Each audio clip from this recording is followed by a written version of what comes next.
नमस्कार, मी विनोद तळेकर. आपण बघतोय की मुंबई महापालिकेसाठीचा रणसंग्राम सुरू झालेला आहे आणि या मुंबई महापालिकेच्या रणसंग्रामात जरी चौरंगी लढत दिसत असली तरी सुद्धा खरी लढत ही भाजप विरुद्ध ठाकरे बंधू अशीच होणार आहे. आणि ठाकरे बंधूंनी एकत्र येताना जी घोषणा केली होती त्यानुसार ही लढत आता मराठी विरुद्ध अमराठी अशी होणार हे निश्चित झालेलं आहे. आणि याच संदर्भात बोलण्यासाठी आपल्यासोबत भाजपचे बडे नेते आणि मंत्री आशिष शेलार आपल्यासोबत स्टुडिओमध्ये. शेलारजी, आपलं स्वागत आहे आज. धन्यवाद. एकूणच मुंबई महापालिकेची निवडणूक सुरू झालेली आहे, रणधुमाळी सुरू झालेली आहे आणि मराठी विरुद्ध अमराठी अशा वादाला तोंड फुटलेलं आहे. भाजपला मराठी महापौर का नकोय? भाजपचा महापौर मराठीच असेल, महायुतीचा महापौर मी करेक्ट करतो, मराठीच असेल आणि हिंदुत्व हा आमची विचारधाराच आहे, याबद्दल तडजोड नाही. पण भाजपचे नेते जेव्हा म्हणतात कृपाशंकर सिंग यांच्यासारखे की उत्तर भारतीय महापौर हवा, त्यावेळेला एकही बडा नेता भाजपचा हिरिरीने असं म्हणताना पुढे येत नाही की आम्हाला मराठीच महापौर आणि बसवणार आणि उत्तर भारतीय महापौर नसेल. मी म्हटलं मराठीच महापौर असेल, हिंदुत्वाबद्दल प्रखर राहू. पण हिंदुत्व हा म्हणजे कालपासून भाजपच्या बड्या नेत्यांचे आपण वक्तव्य बघतोय की हिंदुत्वाचा मुद्दा नव्यानं आणला जातो. म्हणजे मराठी विरुद्ध अमराठी लढत भाजपला टाळायची आणि म्हणून हिंदुत्वाचा मुद्दा पुढे केला जातो. मुळात मराठी अमराठीशी लढतच नाही आहे. मुंबईचा विकास कोण करेल? भाजप का अन्य कोणी करू शकेल का? प्रश्नचिन्ह. लढाई ही आहे. आणि म्हणून गेल्या कित्येक वर्षामध्ये आणि विशेषतः देवेंद्रजी, आता एकनाथजी, या सरकारने केलेलं काम आणि त्या विरोधात या कामाला, विकासाला ज्यांनी गतिरोध केला ते उद्धवजी आणि त्यांचे सहकारी, या विरुद्धचा लढा आहे. आणि म्हणून एक बाजूला विकसित मुंबई करणारे लोक आम्ही आणि विकासाला विरोध करणारे उद्धवजी, यामधला संघर्ष आहे. हिंदुत्व ही आमची विचारधारा आहे. उद्धवजींनी ती सोडली. मराठीबद्दल आम्ही कट्टर आहोत, यामध्ये तडजोड नाही. पण आज संजय राऊतांचं एक वक्तव्य आहे की त्यांनी असं वक्तव्य केलं की भाजपनं आम्हाला हिंदुत्व शिकवू नये, आमच्या रक्ताच्या मराठी शिकवू नये. स्वतः आमच्या तिकडे असलेल्या त्यांच्या मतदारसंघामध्ये त्यांचा भाऊ कुठल्या मोहल्ल्यातल्या कुठल्या माणसाबरोबर काय धंदे करतो हे आम्हाला सांगायला लावू नये. तर मराठीपणचा शहाणपणा त्यांनी शिकवू नये आणि हिंदुत्व आम्हीच टिकवलंय, ठेवलंय आणि आमच्यामुळेच संजय राऊत तुम्ही खासदार झालात, हे लक्षात ठेवा. हिंदुत्वाचा मुद्दा भाजपने या निवडणुकीत पुन्हा एकदा हायलाईट करायचं ठरवलेलं दिसतंय. कारण मुस्लिम बहुल भागामध्ये भाजपनं उमेदवार दिलेले नाही आहेत. विशेषतः मुंबईमध्ये एकच उमेदवार मला वाटतं मुस्लिम आहे भाजपचा. आणि मालेगावसारख्या ठिकाणी तर जवळपास 59 ठिकाणी जिथं मुस्लिम बहुल भाग आहे तिथं भाजपनं उमेदवारच दिलेले नाही आहेत. काय रणनीती आहे यामागची? मला मालेगावचं मी विश्लेषण करणार नाही. आमच्या दृष्टीने प्रखर राष्ट्रवाद, कट्टर हिंदुत्ववाद, मराठी माणसाच्या नेतृत्वात आणि विकासाबद्दल समग्र या चौकटीत आम्ही निवडणूक लढवतो. त्यात जे जे येतील त्या सगळ्यांना आम्ही बरोबर घेऊ. पण मुस्लिमांचं भाजपला वावडं काय? म्हणजे राष्ट्रीय स्वयंसेवक संघाची मुस्लिम शाखा आहे, मुस्लिम विचार मंच. आमचं वावडं कुणाशीच नाही, पण मुस्लिम लांगुल चालनाच्या विरोधात आम्ही आहोत. आणि ते लांगुल चालन उद्धवजी आणि काँग्रेस या स्तरावर जाऊन करायला लागले. आणि आता तर राज ठाकरेही त्यामध्ये. अन्यथा राज ठाकरेंनी ते भाषण जे केलं महाकुंभमध्ये आणि गंगेत जे स्नान करून आले त्यांच्याबद्दल केलेली टीका ही कोणाला खुश करण्यासाठी होती? राज ठाकरेंचे समर्थक उत्तर. दुबार मतदारांची यादी निघाली त्यावेळेला पाटील, म्हात्रे हीच नावं त्यांना दिसली. अन्य आम्ही कोणाच्या विरोधात नाही बोलत आहोत, पण मुद्दा सांगतो. त्या बाबतीमध्ये अन्य नावं का नाही दिसली यांना? का लांगुल चालन करत होते? उद्धवजींना आमचा सवाल आहे, हे मामू पक्षप्रवेश कुठून होतात? आणि मग नरेटिव्ह पसरवण्याचा प्रयत्न चालू आहे की मराठी मुस्लिम, मग हिंदू मराठी चालत नाही. आणि लांगुल चालनाच्या विरोधात आहोत, अतिशय लांगुल चालनाच्या विरोधात प्रखर आहोत. मराठी महापौर मुद्दा जो आता गाजतोय गेल्या काही दिवसांपासून, मीरा भाईंदरमध्ये असेल किंवा MMR रिजनमधल्या इतर महापालिकांमध्ये सुद्धा हा मुद्दा जोर पकडताना दिसतोय. कुठे वाटत नाही का की भाजप या मुद्द्यावरून अडचणीत आलेले आणि वारंवार कृपाशंकर सिंग यांना खुलासे द्यावे लागतात? अडचणीत आलेलो नाही. महायुतीचा महापौर मराठीच असेल, हिंदुत्वाबद्दल प्रखर राहू, विकासात तडजोड करणार नाही. त्यांना सवाल आहे, कुठल्या मोहल्ल्यातला तुम्ही येणार नाहीच तुम्ही, पण आणणार आहात ते तर नाव समोर आणा. तुम्ही मगाचपासून एका गोष्टीचा वारंवार उल्लेख करताय की संजय राऊतांचा भाऊ कोणत्या मोहल्ल्यातनं काय नेमका प्रकार आहे तो? नाही, मला वाटतं त्यांनी एक पाऊल अजून पुढे टाकावं. मी 10 पावलं त्यांना उघडी करेन. वाट बघा. आत्ता एक मराठी नामा प्रकाशित करण्यात आलेला आहे मराठी अभ्यास केंद्रातर्फे. त्याच्यात 2-3 महत्त्वाचे मुद्दे आहेत. एक म्हणजे मुंबईचा महापौर हा मराठी बोलणाराच असावा, मराठीच असावा आणि सार्वजनिक ठिकाणी त्याला नीट मराठी बोलता आली पाहिजे. दुसरा त्यांनी असा एक मुद्दा मांडलेला आहे की मांसाहारावरून जी घरं नाकारली जातात मराठी माणसाला, अशा घरांचं वीज आणि पाणीपुरवठा महापालिकेने तोडावा.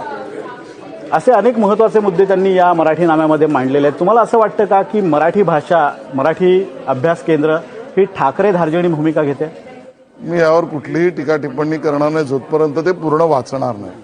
आणि अर्धवट वाचून त्याच्यावर बोलणं हे संयुक्तिक नाही. संविधानाच्या चौकटीत जे बसेल आणि मराठीला कुठल्याही पद्धतीचे नख न लावता जी भूमिका असेल त्याचे आम्ही समर्थक आहोत. भाजपचा मुंबई महापालिकेसाठी नेमका काय ऍक्शन प्लॅन आहे? कशा पद्धतीने रणनीती आखण्यात आलेली आहे? प्रचार कसा? जाहीरनामा घेऊन येणार आहोत. त्या जाहीरनाम्यामध्ये ठळक काही मुद्दे आम्ही त्या ठिकाणी मांडणार आहोत. सर्व जाहीरनामा मी घोषित करू शकत नाही, तो महायुतीचा आहे. पण मी तुम्हाला एक नक्की सांगेन की एक पाऊल या जाहीरनाम्यातलं आम्ही कसं पुढे टाकलंय. उदाहरणादाखलच द्यायचं झालं तर न्यूयॉर्कच्या महापौराने निवडणूक लढवली, जिंकली. त्याच्या विश्लेषणात एक महत्वाचं कारण, एकच नाही, एक महत्वाचं कारण जे समोर आलं ते त्यामध्ये त्या शहरामध्ये अफोर्डेबिलिटी, घरांची अफोर्डेबिलिटी, भाड्यावर नियंत्रण, भाडेकरूंना सुद्धा न्याय हा विषय तिकडे आला. पण मुंबईमध्ये राज्य सरकारमध्ये देवेंद्रजीने, एकनाथजींनी या ठिकाणी निर्णय करून टाकला. आपल्याला माहिती आहे पागडी आणि पागडीतना स्वतःहून भाडेकरूला असणारे अधिकार यातला वादविवाद संपवून पागडी मुक्त मुंबई, भाडेकरूंच्या अधिकारात वाढ हा निर्णय आम्ही केला. न्यूयॉर्कमध्ये जर तो चालला तर मुंबईत तो चालेल. मुंबईतल्या मराठी माणसाला, मूळ मुंबईकराला, भाडेकरूला अधिकचा अधिकार, मालकाकरणात पिळवणूक नाही आणि पागडीतना मुक्तता आणि त्याच्या पुढे त्याच्या पुनर्विकासाला चालना देऊन इथेच पुनर्विकसित घर, स्पष्ट अजेंडा, एकमेव मी मुद्दा जाहीरनाम्यातला पुढे मांडला. अजून येतील. अजून एक महत्त्वाचा मुद्दा असा आहे की मुंबई महापालिकेचा जेव्हा जेव्हा विचार केला जातो त्या वेळेला मराठी माणसाचा विचार येतो आणि ठाकरेंच्या, दोन्ही ठाकरे बंधूंकडनं एक मुद्दा वारंवार मांडला जातोय की मराठी माणूस हा मुंबई बाहेर घालवण्याचा डाव आहे, त्याचबरोबर मुंबई महाराष्ट्रापासून तोडण्याचा हा डाव आहे. कोणी टाकला मुंबईतला मराठी माणूस बाहेर? मी थेट आरोप करतोय उद्धवजींनी केला. गेल्या 25 वर्षात उद्धवजींनी एक मुंबई महानगरपालिकेतल्या पुनर्विकासाच्या प्रकल्पाला गती देऊन मुंबईतल्या मराठी माणसाला इथेच घर देण्याचं काम केलं, दाखवावं. उद्धवजींना आव्हान आहे, मुंबईतल्या गावठाण, कोळीवाडा इथलं सीमांकन पूर्ण करून गावठाण कोळीवाड्यातल्या भूमिपुत्राला इथेच राहण्याच्या संरक्षणाचा विकास नियंत्रण नियमावली बनवलाय का? नाही केलं हो यांनी. आज बीडीडी चाळीचा पुनर्विकास आम्ही केला. मराठी माणूस, मुंबईकर माणूस इथेच राहिला. आज कुंभारवाड्याचा आपणच करतो आहोत. आज अभ्युदयनगरचा आम्हीच करतो आहोत. आज गोरेगावला नेहरू पत्रा चाळीत मराठी माणसाची घरं खाल्ली कोणी? हे सर्व पाप उद्धवजींचं आहे. आणि म्हणून मराठी माणूस इथेच राहिला पाहिजे यासाठीच्या पुनर्विकासाच्या धोरणाचा संपूर्ण कायापालटरूपी बदल हा देवेंद्र फडणवीस, एकनाथ शिंदेनी केला.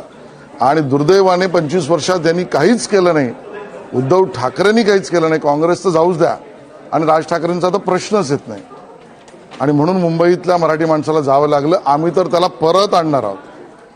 जो गेला त्यालाही परत आणण्याची भूमिका एकनाथजी आणि देवेंद्रजींनी घेतली आहे. आणि देवेंद्रजींनी स्पष्ट सांगितलंय, मुळामध्ये 2014च्या निवडणुका घ्या, 17च्या निवडणुका घ्या, दोन्ही वेळेला हेच फेक नरेटिव्ह उद्धवजी करत होते. मुंबई तोडणार, मुंबई तोडणार, मुंबई तोडणार. ह्यांच्या मनात आहे का? आमचा प्रश्न आहे. कोणी या बोलत नाहीये. हेच का वारंवार उद्धवजी बोलतायत? मला तर शंका आहे की त्यांच्याच मनात मुंबईबद्दल काही काळं भेरत नाही ना, हा प्रश्न त्यांना आहे. देवेंद्रजींनी भूमिका सभागृहात मांडली. जोपर्यंत चंद्र, सूर्य, तारे आहेत, मुंबई महाराष्ट्रापासून वेगळ्याचा सवाल नाही, चर्चाही असू शकत नाही. मग तुमच्या मनात काय येते? आणि मग भीती आम्हाला यासाठी वाटते, ज्यावेळेला तुम्ही मुंबई नागपूर समृद्धीला विरोध करता, मुंबई अहमदाबाद मेट्रो ट्रेनला विरोध करता, मुंबई दिल्ली कॉरिडॉरला विरोध करता, मुंबई अटल सेतूला सुरुवातीला विरोध करता, मुंबई कोस्टल रोडला विरोध करता, तर मुंबईला अलग थलग करण्यासाठीचा तर प्रयत्न उद्धवजी तुमचा नाही ना.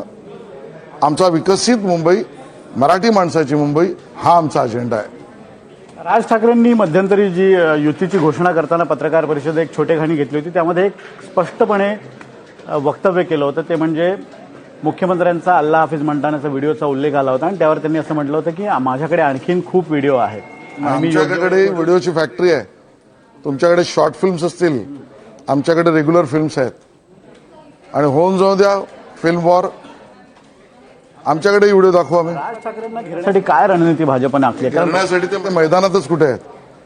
त्यांच्या चुलत भावाने त्यांना 50 वर आणून ठेवलंय.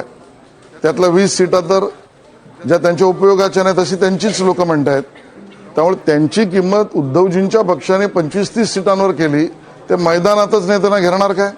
ज्या पद्धतीनं राज ठाकरेंची भाषणं असतात, एक फायर ब्रँड नेते किंवा एक तडफदार वक्ते आणि त्यांचे मांडलेले मुद्दे हे जनमानसापर्यंत पोहोचतात असं म्हणून एक एकही आता नगरसेवक निवडून येत नाही, म्हणून एकही आमदार निवडून येत नाही, एकही खासदार निवडून येत नाही, एकही नगर परिषद निवडून येत नाही. कसला फायर आणि कसले मुद्दे? म्हणजे तुम्ही आता राज ठाकरेंकडे दुर्लक्ष करणार आणि पूर्ण फोकस तुमचा उद्धव मी हे ठाकरे वाक्य म्हटलेलं नाही. मी जनतेचा कौल काय हे सांगितलंय आणि जनतेचा कौल त्यांच्या बाजूने सोडाच, उद्धवजींच्या बाजूने नाही. आणि म्हणून स्वमनोरंजन ठीक आहे, चालू द्या. मुंबईकराला आणि राज्यातल्या 29 महानगरपालिकेच्या निवडणुकीत जो मतदान करणार आहे त्याला आपली संस्कृती आणि स्वप्न दोन्ही पूर्ण करणारा माणूस म्हणजे पक्ष ह्या हवा आहे. त्याला प्रथा परंपरा टिकवणारा आणि तंत्रज्ञानात आणि नोकरी धंद्यात मला वर नेणारा पक्ष हवा आहे. त्यात राज ठाकरे, उद्धव ठाकरे मैदानातही नाहीत. भाजपवर एक असा आरोप प्रामुख्यानं केला जातो आणि ही आता उमेदवारी अर्ज मागे घेण्याची मुदत आता 3 वाजेपर्यंत होती, ती संपलेली आहे, की भाजप यंत्रणेचा गैरवापर करते. राहुल नार्वेकरांचं उदाहरण त्या दाखल आता निवडणूक आयोगानं पण उदाहरणात इतकी फालसी आहे. अजून 2-3 मुद्दे सांगतो. 212 तर एकत्रच देतो. 212 मध्ये आमचाच अर्ज नाही पडला ना भरता आला, मग गैरउपयोग कसा झाला? भाजपचा उमेदवाराचा अर्ज 212 नंबर वॉर्डात दाखल होऊ शकला नाही, यंत्रणा आमच्या असतात, असं झालं असतं का? पण नार्वेकरांनी ज्या पद्धतीने इतर उमेदवारांना धमकावलं आणि आमच्याकडे त्यांचे बाईट्स आहेत, त्यांचं असं म्हणणं आहे की आम्हाला जवळपास तासभर आधी पोहोचून पण टोकन देऊन पण आमचे फॉर्म स्वीकारण्यात आलेले नाही. मला वाटतं हा रडीचा डाव आहे. नाचता येणं अंगण वाकडे हीच भूमिका ठाकरेंच्या पक्षाची आहे. आम्हालाही या यंत्रणांमधून आज जावं लागलं. काही ठिकाणी एबी फॉर्मवर आम्हालाही अडचणी आल्या. एका ठिकाणी तर आमचा अर्जच पोचू शकला नाही वेळेत, आमचा उमेदवार तिथे पोचला होता. तरी आम्ही भाऊ नाही करत. आम्ही यंत्रणांवर विश्वास ठेवून मतदारांच्या बाजूने उभे आहोत. यांच्यावर मतदार नाही म्हणून यंत्रणांवरही खापर पडत आहेत. ठाकरे ब्रँडचा मुंबई महापालिका निवडणूक म्हटल्यानंतर ठाकरे ब्रँडचा उल्लेख न होणं हे काय म्हणजे होत नाही, असं कधी होत नाही. आणि यावेळेस सुद्धा ठाकरे ब्रँडचा प्रामुख्यानं उल्लेख होतोय. मुख्यमंत्र्यांनी सुद्धा यावर भाष्य केलेलं आहे की ठाकरे ब्रँड आता अस्तित्वात नाही आहे. पण दोन भाऊ ज्या पद्धतीनं एकत्र आलेले आहेत त्यांना मिळणारा प्रतिसाद पाहता तुम्हाला पण असं वाटतं? कारण तुम्ही या दोन्ही भावांबरोबर प्रतिसादच नाही, तुमच्या चॅनेलवर प्रतिसाद आहे. या दोन्ही भावांबरोबर विद्यार्थी चळवळीपासून काम केलेलं आहे. तुम्हाला असं वाटतं हे दोन्ही भाऊ मला यावर भाष्य यासाठी करायचं नाही. मुळात त्यांना प्रतिसाद आहे हा तुमचा गैरसमज आहे. एकमेकाच्या विरोधात ते लढले, त्यांना कोणी आम्ही वेगळे केले? आंतरकल त्यांच्यात होता, तो काय जनतेमुळे होता? प्रतिसाद आहे म्हणून 0 नगरसेवक आहेत आणि बीएसटीच्या पतपेढीच्या निवडणुकीत दोघे एकत्र येऊन 0 मिळाला. नगर परिषदेत मराठी माणसाने एका इनोवाच्या गाडीत बसावे एवढे नगराध्यक्ष निवडून दिले. कसला प्रतिसाद? या स्वप्नरंजनातून बाहेर या. मुंबईकरांना विकास हवाय, संस्कृती आणि स्वप्न पूर्ण हवंय. ते मोदीजी, देवेंद्रजी, एकनाथजी महायुती करणार आहे. या निवडणुकीत भाजपचं अधपतन झालं अशा स्वरूपाची एक टीका राजकीय विश्लेषक करतायत. त्याच्या मागचं कारण मी तुम्हाला सांगतोय की काही ठिकाणी भाजप ही राष्ट्रवादी अजित पवार गटासोबत लढते, काही ठिकाणी त्यांच्या विरोधात लढते. राष्ट्रवादी काँग्रेस आता त्यांच्या जुन्या एकच असलेल्या पक्षाचा जो एक वेगळा घटक आहे त्यांच्यासोबत त्यांना घेऊन लढते. काही ठिकाणी राष्ट्रवादी ही विरोधी पक्षातल्या पक्षांसोबत पण आघाडी करताना दिसते, काँग्रेससारख्या पक्षांसोबत. कुठे ना कुठे भाजप सत्तेसाठी तडजोड करते असं वाटतं? आम्ही कुठेही तडजोड केलेली नाही. मुंबईमध्ये नवाब मलिक यांच्यामुळे अजित पवारांबरोबर नाही आणि राज्यात अन्य ठिकाणी विरोधी पक्षाला फायदा होईल अशी आम्ही भूमिका घेणार नाही. हा तिन्ही नेत्यांचा ठरलेला निर्णय आहे. काँग्रेस बरोबर मनसेने युती केली ती कशी केली? पण अजित पवार पिंपरी चिंचवड आणि पुण्यामध्ये मुंबईत मनसेत युती नाही आणि तिथे युती केली, ह्याचं कारण काय? गुजराती उमेदवार तुम्हाला इथे चालतो आणि उद्धवजींना उर्दूत पत्रक तिकडे चालतात, हे आता पतन नाही. त्यांनी आम्हाला शहाणपणा शिकवणे. पण अजित पवार हे पुणे, तुम्ही म्हणता की विरोधकांना मदत होईल अशा स्वरूपाची भूमिका घेऊ नये असं तुमचं ठरलेलं आहे. अशा वेळेला अजित पवार पुणे आणि पिंपरी चिंचवडमध्ये शरद पवार गटाबरोबर आघाडी करतात. काँग्रेससोबत त्यांनी कोल्हापूर आणि इतर 1-2 महापालिकांमध्ये बोलणी सुरू केलेली आहेत. ही भूमिका विरोधी पक्षांना मदत करणारी वाटत नाही? बघा, भूमिका स्पष्ट आहे. तुमच्या डोक्यातलं कन्फ्युजन काढा. आमच्याबरोबर रामदास आठवले यांचा आरपी आहे, तो आमचा प्रश्न आहे. महायुतीत असून सुद्धा एकनाथ शिंदेजी यांच्याबरोबर जोगेंद्र कवाडेजी होते, आता आनंदराज आंबेडकर आहे, तो त्यांच्या पक्षाच्या युतीचा प्रश्न आहे. राष्ट्रवादी काँग्रेस अजित पवार यांच्याबरोबर काही ठिकाणी शप असेल तर तो शपला प्रश्न विचारला पाहिजे आणि अजितदादा पवार यांच्या पक्षाचा प्रश्न आहे. ह्याच्यात कन्फ्युजन कुठे आहे? दुसरा एक असा मुद्दा आहे की तुम्ही असं म्हणता की इथे मुंबईमध्ये नवाब मलिकांना आमचा विरोध होता कारण त्यांच्यावर जे गंभीर आरोप होते त्यामुळे तुमचा विरोध होता. पण दुसरीकडे तीच राष्ट्रवादी काँग्रेस पुण्यामध्ये आंदेकर आणि गजा मारणे यांच्या कुटुंबातल्या सदस्यांना तिकीटं देते. गुन्हेगारीचं उदात्तीकरण जर मुंबईत होत असेल म्हणून भाजपचा विरोध असेल तर पुणे आणि पिंपरी चिंचवडमध्ये सिलेक्टिव्ह भूमिका का? आम्ही गुन्हेगारीच्या विरोधात इथेही आहोत, पुण्यात आहोत, देशभरातच आहोत. आणि म्हणून दाऊदच्या बहिणीबरोबर ज्याने व्यवसाय केला तो प्रचारक असलेल्या पक्षाबरोबर मुंबईत आम्ही राहू शकत नाही. बाकीच्या गुंडांच्या विरोधातच आम्ही राहू. देवेंद्रजींची भूमिका स्पष्ट आहे. या पुढच्या काळात भाजपनं या 29 महापालिका अगदी वॉर फुटिंगवर लढवण्याचं ठरवलेलं आहे आणि भाजप म्हटल्यानंतर एक इलेक्शन वॉर मशीन अशी एक इमेज भाजपची आहे. प्रत्येक निवडणूक ही भाजप खूप सिरियसली लढते. या निवडणुकीसाठी सुद्धा बड्या नेत्यांना प्रचारात बोलवलं जाणार आहे. पंतप्रधान मोदी असतील, अमित शहा असतील किंवा इतर कोणाचंही नाव घेणार नाही. आम्ही प्रत्येक निवडणूक देवेंद्रजींच्या राज्यातली त्यांच्या नेतृत्वात लढतो. नरेंद्र मोदीजी, अमित शहा, नड्डाजी, नितीन नबीनजी यांच्याच आशीर्वादाने लढतो. ही निवडणूक देवेंद्रजींच्या नेतृत्वात प्रचारात आम्ही लढतो. या पलीकडे, पुढे आणि मागे माझं काही वाक्य नाही. धारावी रिडेव्हलपमेंटचा मुद्दा प्रामुख्यानं या निवडणुकीच्या अजेंड्यावर असणार आहे कारण विरोधकांनी त्याबाबत सूचक वक्तव्य यापूर्वी केलेली आहेत. काँग्रेसनं त्याविरोधात मोर्चा काढलेला आहे. तुम्हाला असं वाटतं ही विरोधकांची भूमिका कुठे ना कुठेतरी धारावीकरांच्या विरोधातली आहे? धारावीच्या पुनर्विकासाला केलेला विरोध आणि त्यातनं करू पाहणारं नरेटिव्ह हे उद्धवजींच्या आणि काँग्रेसच्या अंगलट येईल. माझा शब्द लक्षात घ्या, अंगलट येईल. याचं कारण एका बाजूने मुंबईत परवडणारी घरं मिळणार नाही अशी बोंब मारायची, मुंबईतला मुंबईकर आणि मराठी माणूस बाहेर चाललाय अशी कोलेकुई त्यांनी करायची आणि पुनर्विकासाच्या प्रकल्पाला विरोध करायचा. हे काय नागरिकांना माहीत नाही? धारावीत राहणारा मुंबईकर मराठी माणूस त्याला पुनर्विकसित घर धारावीतच आणि मुंबईतच, भाडे असेल तर मुंबईत सुद्धा. आणि धारावी एशियातली सगळ्यात मोठी झोपडपट्टी म्हणून ज्याचा परिचय काँग्रेसमुळे झाला, ती आता जगात उदाहरण बनेल की एक जगातला पुनर्विकासाचं, अर्बन रिडेव्हलपमेंटचं मोठं उदाहरण ठरेल. त्यात ओपन स्पेसेस, मोकळ्या जागा निर्माण होतील, मल्टी कम्युनिकेटेड ट्रान्सपोर्ट हब बनेल, शाळा निर्माण होतील, उद्यानं निर्माण होतील, रस्ते निर्माण होतील, घरं निर्माण होतील, अनिवासी गाळे निर्माण होतील. या सगळ्यातनं इकॉनॉमी वाढेल. या सगळ्या गोष्टीला विरोध करणं म्हणजे धारावीला विरोध करणं, म्हणजे झोपडपट्टीत राहणाऱ्या माणसाला विरोध करणं. धारावी पुनर्विकासाला विरोध करणं म्हणजे मराठी माणसाच्या पुनर्विकासाच्या धोरणाला विरोध करणं. धारावी पुनर्विकासाला विरोध करणं म्हणजे मुंबईकरांना मुंबईतच परवडणारी घरं मिळणार या गोष्टीला विरोध करणं. आणि धारावीला विरोध करणं म्हणजे आपल्या मुंबईतल्या रोजगार व्यवस्थेत होणाऱ्या बदलाला विरोध करणं. धारावीच्या पुनर्विकासाला विरोध करणं म्हणजे मोकळ्या जागांच्या निर्मितीला विरोध करणं. हे उद्धवजी आणि काँग्रेसच्या अंगलट येईल. हा मुद्दा प्रचारात भाजप हायलाईट करणार आहे 100%. आज मुंबईमध्ये मुंबईतल्या राहणाऱ्या माणसाला तिथेच पुनर्विकसित घर मिळालं पाहिजे म्हणून मी अभ्युदय नगर ते नेहरू नगर, गोरेगाव, मोतीलाल नगर इथपर्यंतची उदाहरण दिली. त्यात धारावी आहेच. आणि म्हणून जो कोणी याला विरोध करेल तिथली जनता उलटेल त्या पक्षांवर जी काँग्रेस आणि उद्धवजींचा पक्ष आहे. शिंदेंचा एक विषय असा आहे की भाजपनं शिंदेंसोबत महापालिकांमध्ये युती करण्याचा निर्णय घेतला, पण मुंबई आणि ठाणे वगळता इतर महापालिकांमध्ये ती युती होऊ शकली नाही. तुम्हाला असं वाटतंय का की भाजपचा स्थानिक नेतृत्व त्या ठिकाणी शिंदेंसोबत जाण्यास तयार नाही आणि भाजपला कुठेतरी असं वाटतं की 2029 पर्यंत आपल्याला शिंदे नको आहेत सोबत, भाजपच्या गळ्यातलं लोढणं होत आहेत का शिंदे? हा सगळा प्रचारकाचा भाग आहे, प्रचाराचा भाग आहे, हे सत्य नव्हे.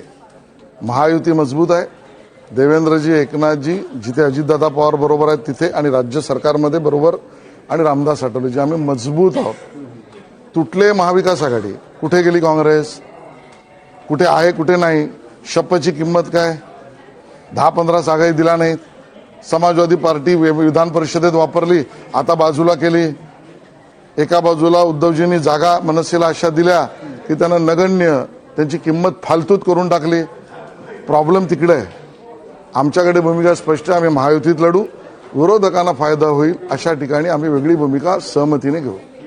बंडखोरी प्रामुख्यानं मोठ्या प्रमाणावर दिसते आणि भाजपमध्ये ती सर्वाधिक दिसते. म्हणजे मुंबईमध्ये असेल, नाशिकमध्ये असेल, संभाजीनगरमध्ये असेल, हे 3 दिवस गेल्या 3 दिवस जे नाट्य सुरू आहे हे शमवण्यासाठी काय रणनीती आखली गेलेली आहे? मुळामध्ये वेदनादायी आहे, दुःखदायक आहे. मला तर व्यक्तिशः खूप वेदना देत आहे. इच्छुक असणं ठीक, मागणं इथपर्यंत ठीक, त्यासाठी पाठपुरावा करणं हेही ठीक, पण मिळत नाही किंवा मिळणार नाही म्हणून सार्वजनिक ठिकाणी भावनांचा उद्रेक करणं, यामधले कार्यकर्त्याची भूमिका आम्ही समजतो, पण या उद्रेकाचं समर्थन करू शकत नाही. आणि म्हणून ही सुरुवातीला मला सांगायला लागेल की वेदनादायी आहे. पण बरोबरीने मला हाही मुद्दा सांगावा लागेल, समर्थनामुळे नाही, समर्थनासाठी नाही. भाजपची सदस्य संख्या ही पब्लिक डॉक्युमेंट आहे, कारण आम्ही व्हॉट्सअपवर मिस कॉलवर केले आहेत मेंबर. आमच्या सदस्य संख्येच्या तुलनेत 2 अंकी सुद्धा मुंबईत अर्ज इच्छुकांनी भरलेले नाही. ती नगण्य आहे. बाकीच्यांची तर सदस्य संख्याच नाही, आयाराम गयाराम आणि सगळ्यांची बंडखोरी आहे. त्यामुळे त्या तुलनेत आम्ही शिस्तप्रिय पर्सेंटमध्ये आहोत, पण ते अजूनही आम्हाला काम करावं लागेल, ते आम्ही करू. आराम गैरामांचा तुम्ही आता मुद्दा काढलेला आहे. भाजपच्या बहुतांश नाराज उमेदवारांचा असा आरोप आहे की नव्यानं पक्षात आलेल्यांना उमेदवारी दिली गेली लगेच. मुंबईची यादी पाहिली तर 90% जास्त आहे. मी आधी सांगतोय ना, तुम्ही कपोलकल्पित विचारताय, मी आधी सांगतोय. आता उदाहरण तुम्हाला देतो. प्रदेशाध्यक्ष तुमचे त्यांच्या समोर असं म्हटलेत की आम्ही 1980 पासून भाजपचा झेंडा कल्याण डोंबिवलीमध्ये घेतला. एक उदाहरण उचलताय, ते सत्यही आहे, ते ऐकूया. मी तुम्हाला यादी सांगतोय. मुंबईच्या यादीत 90% वर हा आमचा खाली काम करणारा नगरसेवक कार्यकर्ता, याला आम्ही तिकीट दिले, अन्य कुठल्या पक्षाने दिलेलं नाही. उदाहरण आहे की आता मला नेमकी महापालिका आठवत नाही, पण तिथे नाराज उमेदवारांनी भाजपचा असा आरोप केला की काही महिन्यांपूर्वी पक्षात आलेल्या व्यक्तीला तिकीट दिलं गेलं. एक तर उमेदवार असा होता की 2 दिवसांपूर्वी पक्षात आला आणि त्याला तिकीट दिलं गेलं आणि कारण सांगितलं जातं सर्व्हेमध्ये त्यांचं नाव आलंय. मग अशा साधारणतः पक्षाच्या कार्यकर्त्यालाच तिकीट दिलं पाहिजे, त्याला निवडून आणलं पाहिजे, आणि म्हणून मी 90% जास्त मुंबईतलं उदाहरण दिलं. हाच आमचा निर्णय आहे. पण बरोबरीने हा जसा नेत्यांच्या परिवाराचा पक्ष नाही, तसं कार्यकर्त्यांनाही समजावं लागेल की आम्हाला सर्वसमावेशक व्हायचं आहे. आणि सर्वसमावेशक होताना कार्यकर्त्यांचा अधिकार अबाधित, त्यांचं प्राधान्य अबाधित, पण काही प्रयोग सर्वसमावेशक करण्यासाठी करावे लागतील. ते पक्षहिताचे, देशहिताचे, राज्यहिताचे आहेत. एक शेवटचा प्रश्न. मुंबई महापालिकेला सामोरं जाताना तुम्ही मुंबईतले प्रमुख नेते आहात, तुम्ही यापूर्वी मुंबईचं अध्यक्षपद सुद्धा भूषवलेलं आहे. एक भाजपचे बडे मंत्री म्हणून मुंबईच्या महापालिकेला सामोरं जाताना तुम्ही कोणतं आश्वासन मतदारांना देताय, ज्या आधारावर तुम्ही त्यांना मत देण्यासाठी आवाहन करणार आहात? अखंड विकास हाच आमचा अजेंडा. प्रखर राष्ट्रवाद ही आमची भूमिका नाही, हे आमचं रक्तच आहे.